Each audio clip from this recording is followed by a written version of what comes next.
ഇന്നത്തെ മന്നവൻ നാളത്തെ യാചകൻ, ഇന്നത്തെ സമ്പന്നൻ നാളെ വെറും യതീം യതീം.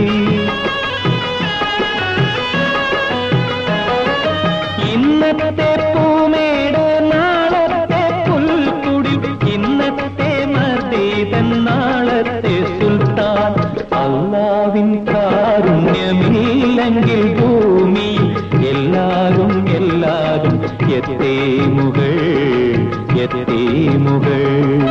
യതീമിൻ കണ്ണുനീർ തുടയ്ക്കുവാൻ എന്നെന്നും എത്തുന്ന